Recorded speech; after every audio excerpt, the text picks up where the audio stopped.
Here are the main supplies. We're going to start off by clearing everything out with 2 feet of string. And the string is bought on an entire spool like this at Hobby Lobby.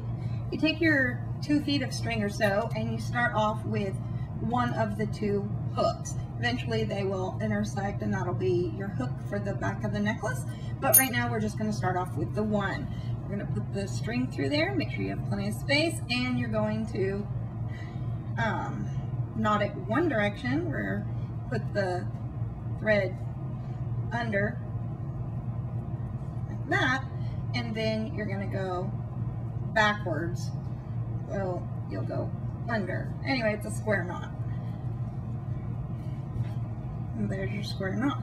Keep it on there. Then I use a little bit of glue. It doesn't have to be this kind, but it's just jewelry and metal glue, and that's what I have for the different. It's just one of the craft glues I have. It's really good though. And you take a teeny little tip and you get it right there on the knot. And I like to get both sides.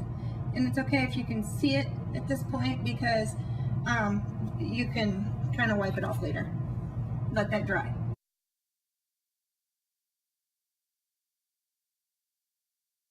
Because I get very sad when I drop my beads all over. If this were to break off, I put a crimp bead right here, and I've already crimped it on there. Check my other videos for how to do a crimp bead. So that's crimped, glue is dried, and we're ready to start stringing. You don't have to watch me string all this. I have laid it out. Let's see if I can back up a little. I've laid it out in order. This is the necklace that I'm going to copy.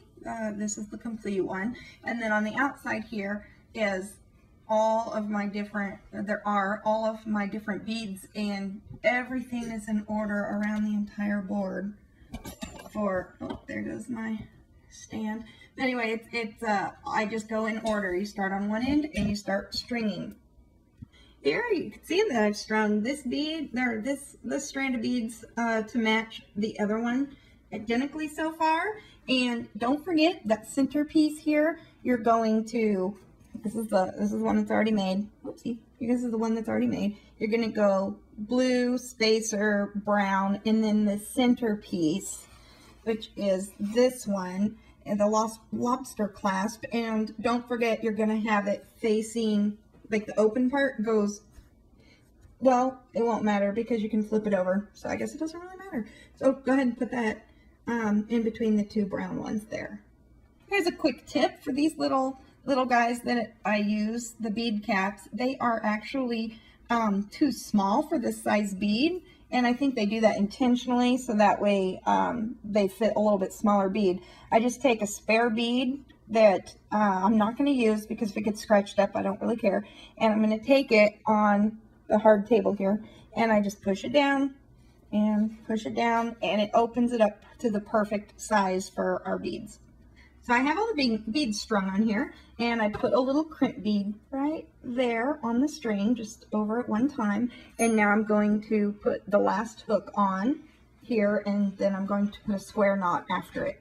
After the square knot, make sure that you use a dot of glue on that knot to make sure it holds. Let it dry and cut off the extra string. You want to make sure you have a lot of extra string because you're going to be tying it, and you never want to run out on accident. The hooks here, you can take a pair of pliers and squeeze very, very gently down on there, and when you do that, they get a lot smaller, so they're less likely to come unhooked when you're wearing it. And you are all done.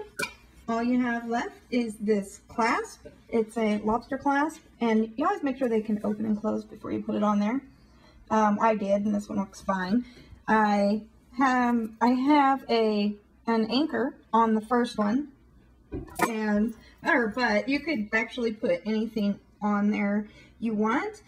Something to do if you're on the cruise ship, if you take a cruise and you're on a cruise ship, or if you're at like a Disney World or something, you have those IDs. Instead of a lanyard, you can actually use this for your room key.